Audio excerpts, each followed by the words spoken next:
Olá, pessoal!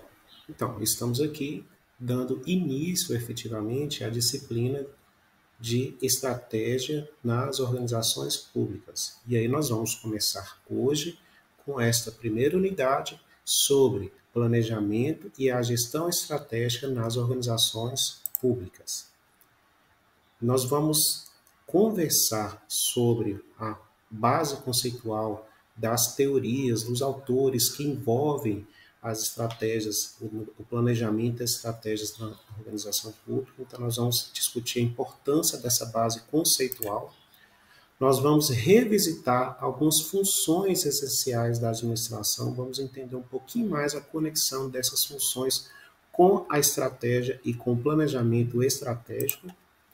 Também vamos compreender melhor o conceito de estratégia por meio da evolução desse conceito. Também vamos trabalhar a aplicabilidade genérica da estratégia, do planejamento estratégico e demais conceitos. E vamos também compreender o planejamento estratégico nas organizações públicas. Primeiramente, nós precisamos começar entendendo, compreendendo a origem da estratégia. Quando se tem o debate das teorias da administração, na teoria clássica surge a proposta de funções típicas da administração. Henry Fayol elencou como funções básicas do administrador o ato de planejar, organizar, comandar e controlar. Vocês já devem ter ouvido falar dessas funções básicas ao longo do seu curso. De acordo com Mintzberg, a estratégia é um conceito complexo e envolve vários aspectos, incluindo plano, pretexto, padrão, posição e perspectiva. É uma visão consciente e intencional que precede as ações que serão tomadas futuramente. Mas é importante lembrar que o planejamento é uma parte fundamental da estratégia, ajudando a garantir o sucesso da implementação. A maioria das pessoas não planeja fracassar, fracassa por não planejar, já dizia John L. Beckley. O que o John Beckley afirma é que o fato de não planejar fatalmente leva ao fracasso. Então, quando nós iniciamos qualquer ação, nós devemos primeiramente parar, coletar informações, analisar e assim planejar o caminho a seguir para se conseguir resolver problemas ou implementar novas ações administrativas. Assim, a gente tem a elaboração de um plano. Para alguns autores, como Santos, o planejamento é a primeira função que serve de base para as demais funções completadas por Fayol.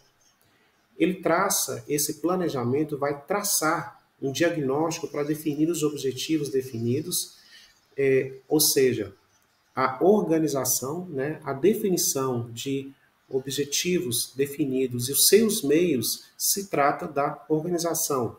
Vai definir também o que e como fazer. Trata-se do ato de comandar. Define também o acompanhamento da execução, que significa que é o ato de controlar. E o tipo de gerenciamento para obter resultados organizacionais satisfatórios.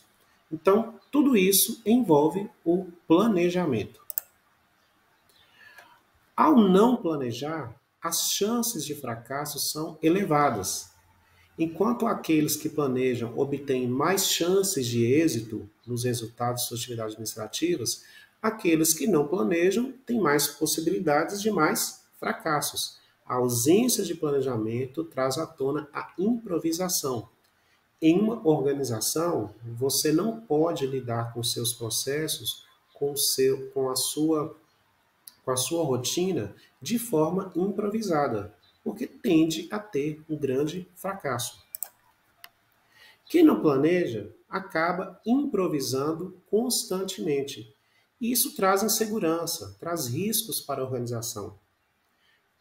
esses indivíduos, eles acostumam-se a atuar com análises imediatistas, de forma superficial, sem uma reflexão sobre os problemas de forma aprofundada, sem perspectiva de horizonte de futuro. Ou seja, as suas decisões são tomadas sempre de forma superficial. Alguns problemas são originados na falta de planejamento. Nós temos, por exemplo, a possibilidade de ausência de recursos humanos, materiais, financeiros. Então, esses recursos podem faltar no dia a dia da organização. Pode acontecer também de ter excesso de trabalho, sobrecarga de trabalho. Alguns membros da equipe podem ter mais trabalho do que outros, alguns com excesso de trabalho, outros com menos trabalho, justamente porque não houve um planejamento adequado. Pode haver também uma morosidade e descumprimento de prazos por falta de padronização de procedimentos. Pode acontecer também dificuldades para acompanhar e mensurar o desempenho dessa organização, pois não se tem um diagnóstico que permita conseguir traçar os objetivos e metas. Pode acontecer também uma falta de clareza sobre a visão de futuro dessa organização e levar funcionários a agirem de modo desordenado. Pode ainda levar a uma cultura de implementação presente uma cultura de improvisação presente nos níveis hierárquicos. Então, a improvisação, se ela acaba fazendo parte da cultura da organização, isso, como nós já conversamos, pode levar a um fracasso. Planejamento, gente, não é um sinônimo de plano. O plano é um fruto concreto do processo de planejamento. Então, planejamento é todo um processo que acontece dentro da organização. E o plano é o resultado desse planejamento. Então, esse plano ele envolve um composto de várias ações que culminam em nortear a situação presente e desenhar o horizonte futuro que se pretende galgar nas organizações. Deve-se, no entanto, ponderar que o planejamento não é o único instrumento para se resolver todos os problemas da organização. Uma boa organização, uma boa coordenação, um acompanhamento eficaz e ágil também tem a sua importância nas organizações. No entanto, a realização de um planejamento acaba sedimentando raízes para uma boa administração dessa organização e acaba prezando pela eficácia, eficiência e efetividade das ações. E aí nós vamos entender um pouquinho mais sobre as diferenças da eficácia, eficiência e efetividade. A eficácia refere-se a fazer as coisas certas ou fazer o que deve ser feito para obter os resultados como estipulado no planejamento. A sua organização planejou as suas ações e quando a sua organização consegue cumprir o planejamento, ele está fazendo com eficácia. Aquilo foi previsto e foi executado. Já a eficiência trata-se de fazer as coisas de maneira adequada, resolvendo problemas conforme planejado e otimizando os recursos. Então, se de um lado nós temos a eficácia, que é o ato de conseguir cumprir o planejamento, a eficiência se junta à eficácia no sentido de conseguir cumprir o planejado, mas com a otimização de recursos, sem desperdício de recursos, sejam eles humanos, sejam eles materiais, sejam eles financeiros. E, por fim, nós temos a efetividade, que é o ato de garantir o cumprimento da eficácia, da eficiência, o que vai gerar um impacto para a resolução do problema desejado. A efetividade nada mais é do que a permanência das ações, da eficácia, da eficiência no dia a dia da empresa. Quando se fala efetividade, estamos falando da rotina. Algo que foi feito de forma efetiva está sendo feito de forma constante. Então, a efetividade é quando você consegue manter uma constância tanto na eficácia quanto na eficiência. Akoff pontua 4 princípios específicos do planejamento. Ele pontua a participação, a coordenação, a integração e a permanência.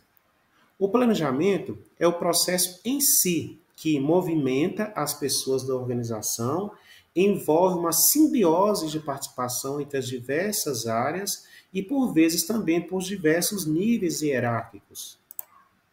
A coordenação está associada ao processo de planejamento que traz a lição de interdependência de unidades para obter um planejamento eficaz, eficiente e efetivo. Então, as unidades, os setores, os departamentos, eles conseguem ter coordenação quando eles são interdependentes e conseguem cumprir o planejamento dessas três, cumprindo esses três pilares da eficácia, da eficiência e da efetividade.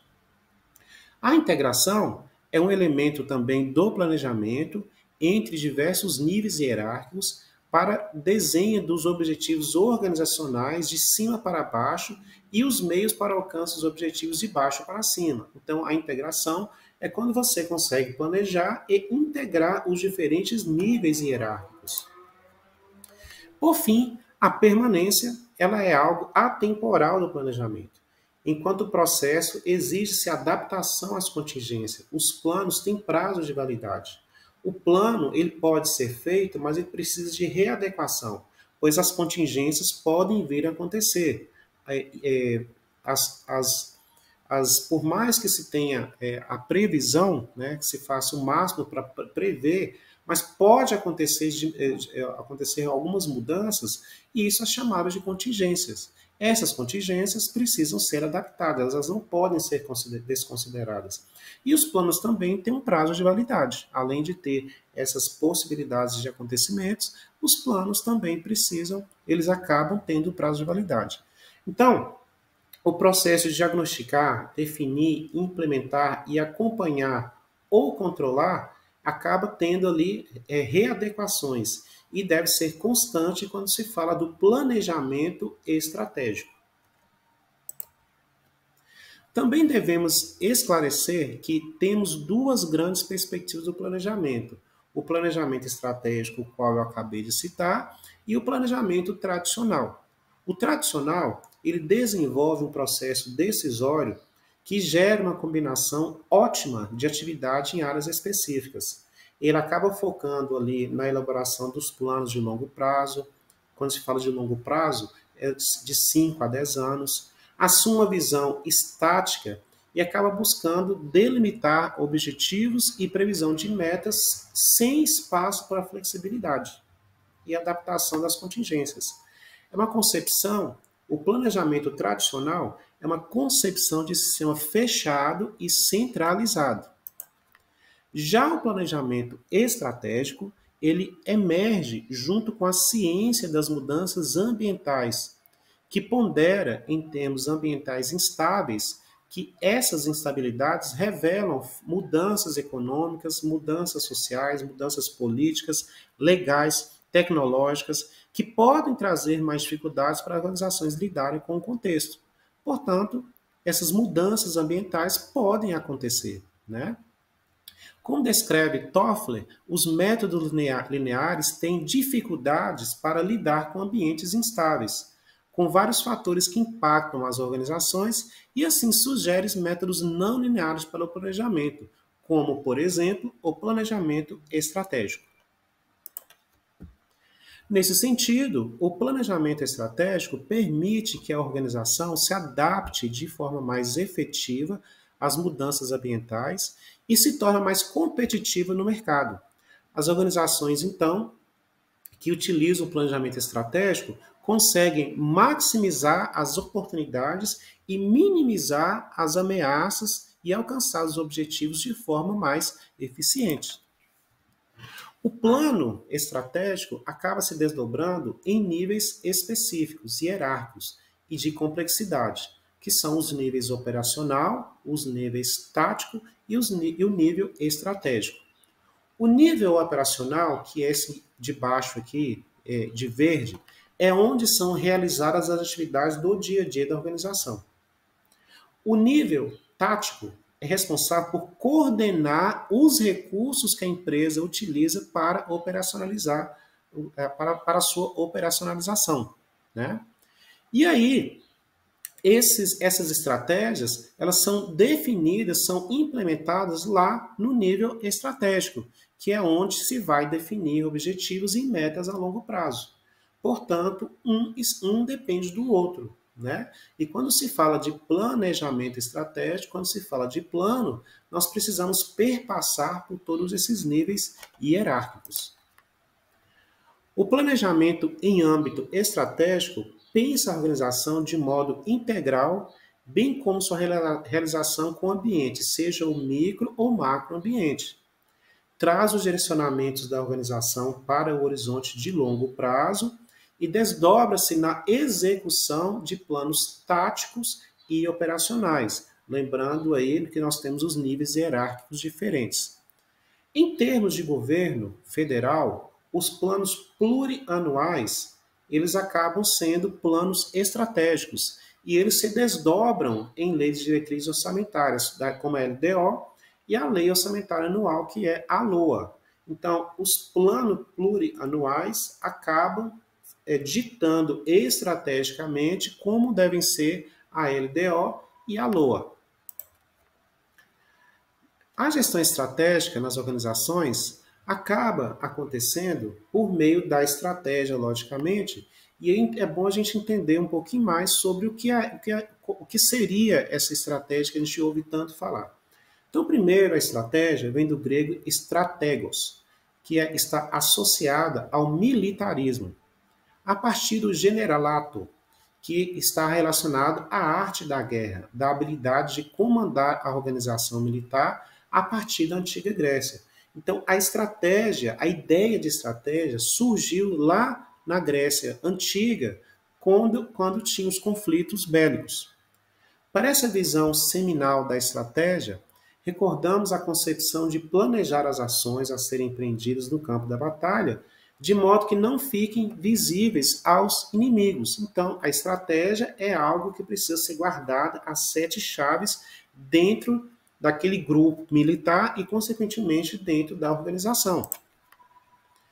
Essa perspectiva do significado de estratégia destaca-se no livro A Arte da Guerra. Se vocês tiverem a oportunidade de ler esse livro do chinês Sun Tzu, seria muito interessante. Suas principais ideias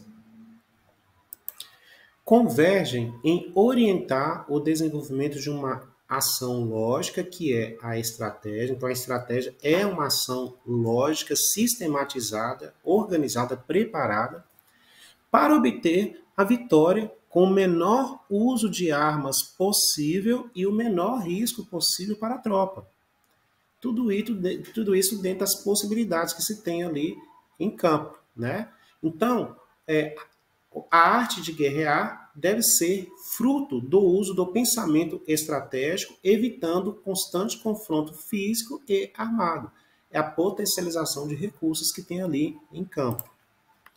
Outro destaque é o livro O Príncipe, do italiano Niccolò Bernardo, de Maquiavelli, mais conhecido no português como Nicolau Maquiavel. Em contraste com Sun Tzu, Maquiavel considerava a política e a guerra como atividades que se complementavam, sendo impossível conduzir uma sem considerar a outra. Ele acreditava que um governante deveria ser capaz de ser odiado e amado ao mesmo tempo, conforme os interesses do próprio Estado, e que o uso da crueldade poderia ser necessário em algumas situações para manter a ordem. Também enfatizou que o papel da fortuna e da guerra na política. Ao longo do tempo, ocorreram mudanças quanto à compreensão do conceito de estratégia. Saiu do campo militar e sedimentou-se no mundo empresarial, em especial a partir da década de 70 do século XX, quando o termo ganhou nova relevância e passou a ser disseminado tanto por membros de alto escalão hierárquico das organizações, como por gestores de nível operacional e também acadêmicos do campo da administração e da economia. Mitzberg et al. Salientam que, assim, emergem conceitos e termos como políticas, objetivos, táticas, metas, programas, tudo isso associados à estratégia organizacional. Os objetivos organizacionais são os fins e as estratégias são os meios para alcançar esses fins.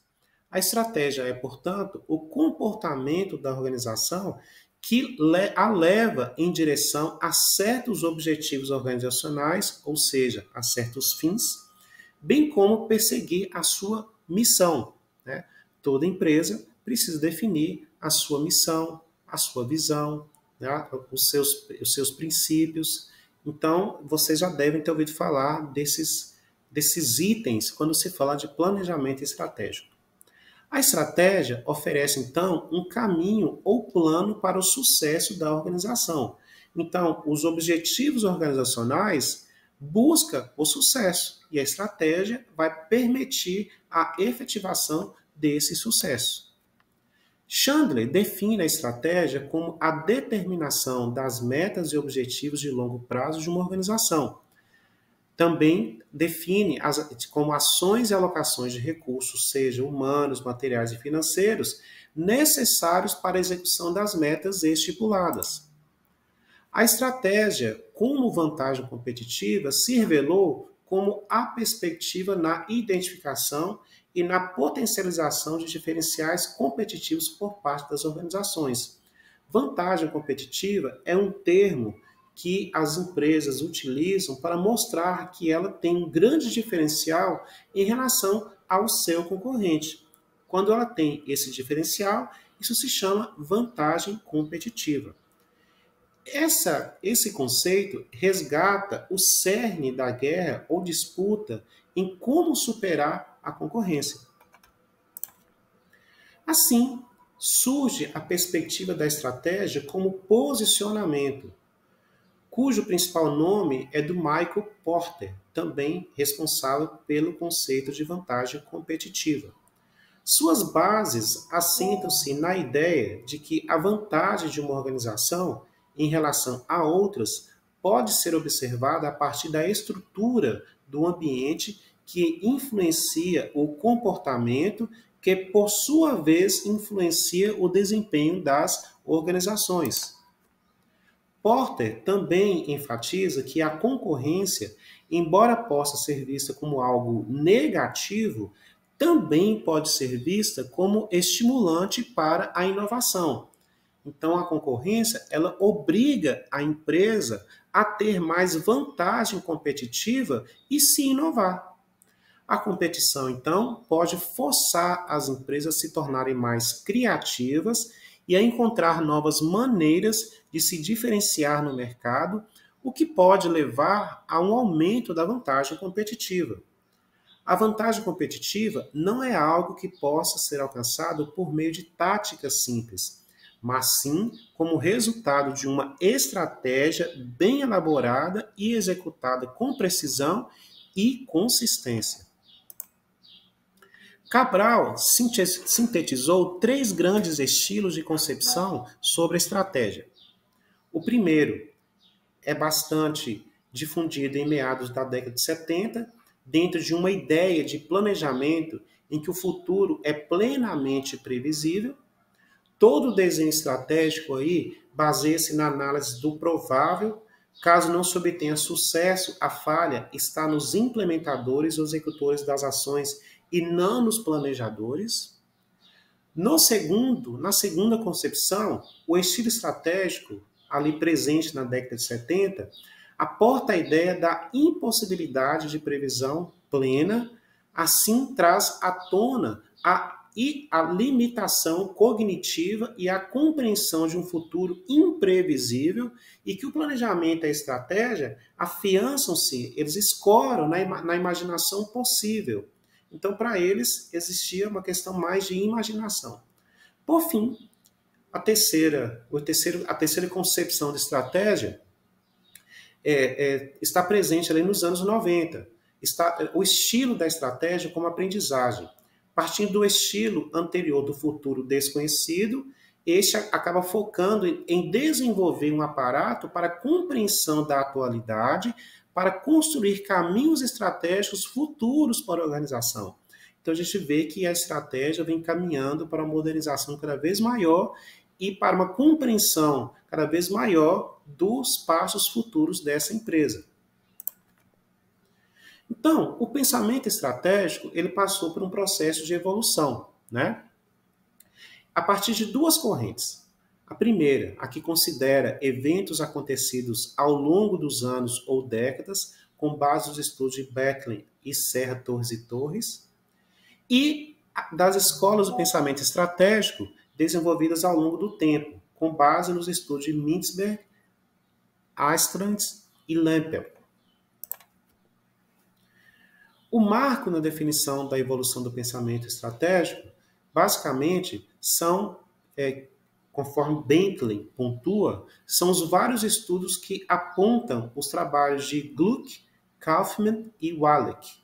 Esses trabalhos foram publicados no The Journal of Business Strategy e eles trazem, então, 4 fases da evolução do pensamento estratégico. A primeira fase é na fase 1, onde o planejamento estratégico financeiro básico, cuja premissa é o controle operacional, a realização do orçamento anual, o foco no funcional, o grande foco, então, se torna cumprir o orçamento. Na fase 2 do planejamento estratégico, é o planejamento com base em previsão. A premissa é que o planejamento mais efetivo para o crescimento da organização, análise ambiental, previsões plurianuais e alocação de recursos são estáticos. O grande foco é prever o futuro. Já na fase 3 do planejamento estratégico, ele evoluiu para um planejamento orientado para o exterior. A premissa é que a resposta crescente aos mercados e à competição, a análise da situação e a avaliação de competição externa cuidadosa e completa, a avaliação de alternativas estratégicas, a alocação de recursos dinâmicos, tudo isso teve resposta crescente no mercado. O grande foco é pensar estrategicamente. E aí nós temos a fase 4 da evolução do pensamento estratégico, que é a administração estratégica. A premissa é que existe a orquestração de todos os recursos para criar vantagem competitiva. Arcabouço de planejamento escolhido estrategicamente, processos de planejamento flexíveis e criativos, sistemas de valores e clima favoráveis. O grande foco dessa fase 4 é criar o futuro, não é prever o futuro, é criar um futuro estrategicamente.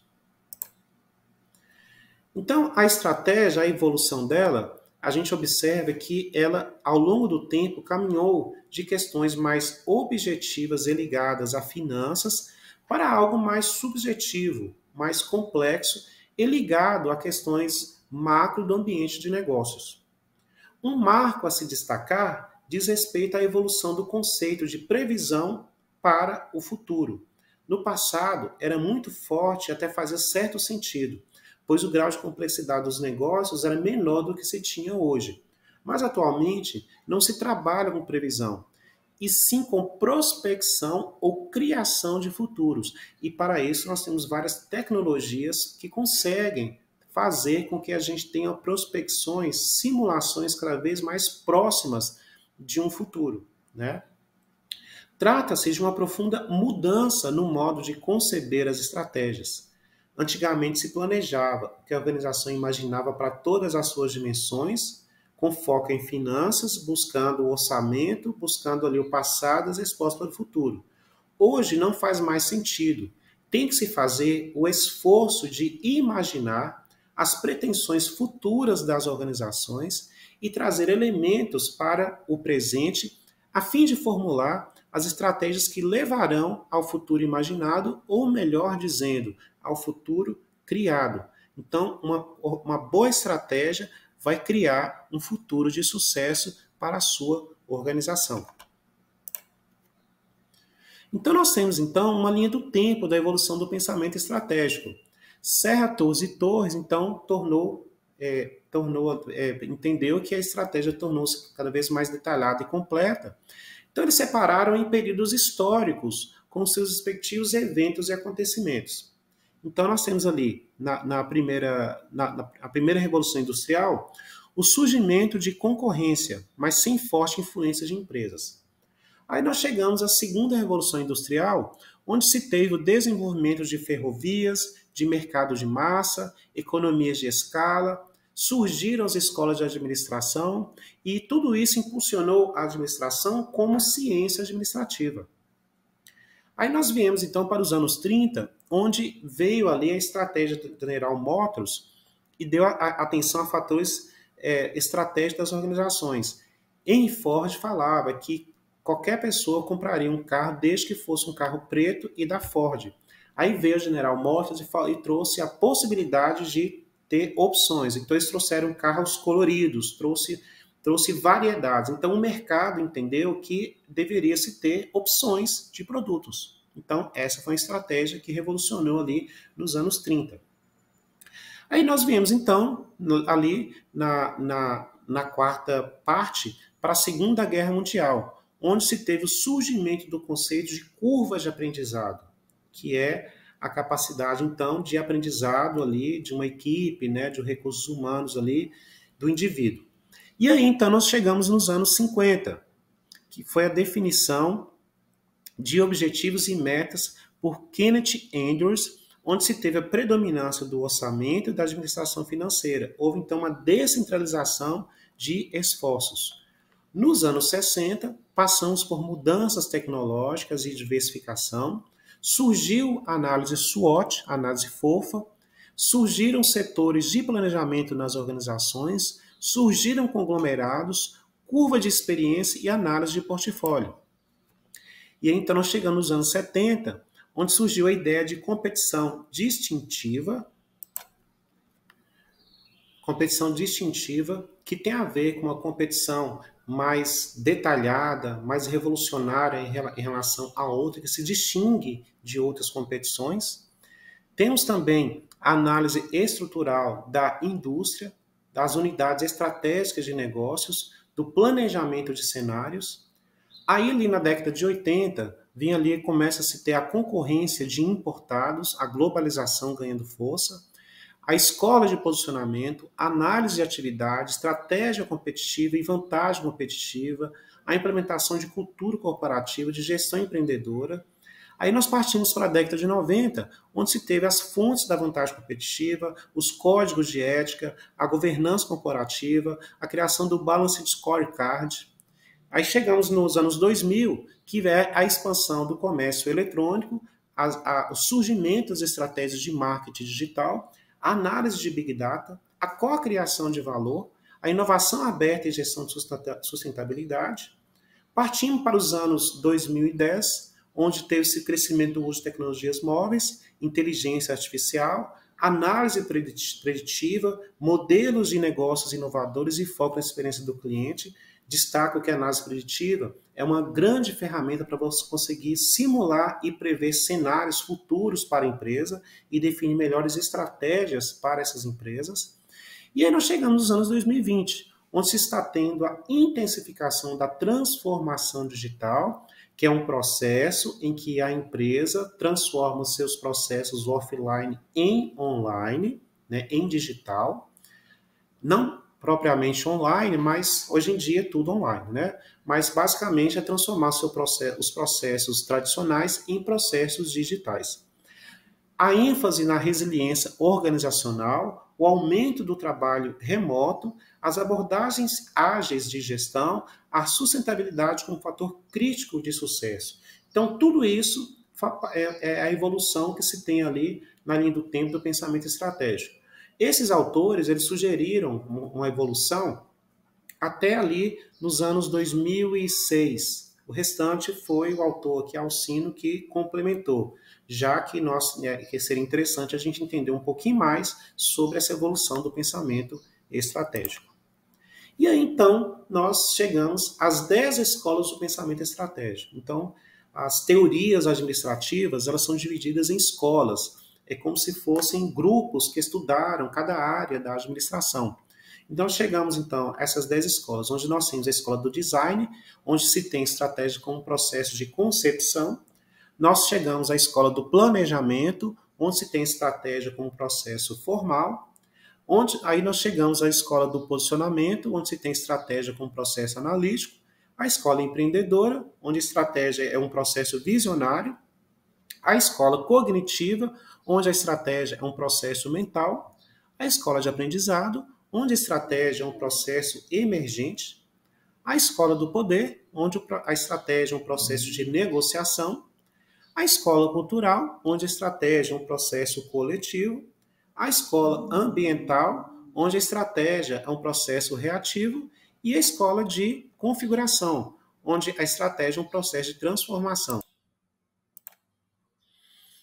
Essas escolas, elas acabam se resumindo em três: as prescritivas, as descritivas e as de configuração. As prescritivas são aquelas preocupadas em como as estratégias devem ser formuladas. As descritivas é aquelas preocupadas em estudar como as estratégias são de fato formuladas. E as de configuração é aquelas que combinam as demais escolas e buscam integrar os vários elementos da formulação estratégica. Então, você pode descobrir como as escolas do pensamento estratégico podem ajudar na gestão estratégica.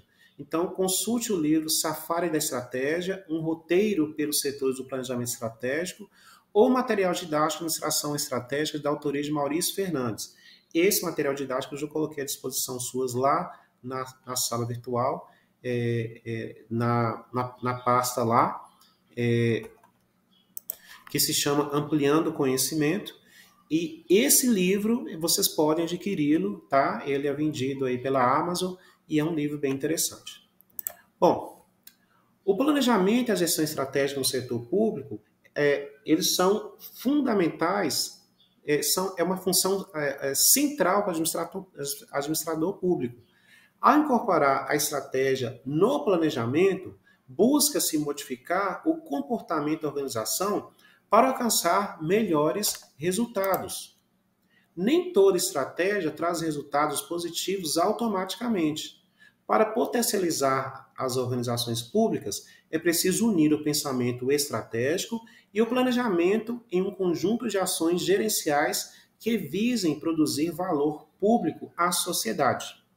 Isso depende da habilidade dos gestores em combinar estilos de gestão que estimulem a inteligência coletiva dos funcionários em prol da missão, visão e diretrizes estratégicas da organização pública. O sucesso não é apenas uma questão de planejamento, mas também de execução e adaptação contínua. Nós ficamos por aqui. Então, esta é a nossa primeira unidade desta disciplina e encontro vocês aí semana que vem na nossa próxima unidade. Um abraço, até lá!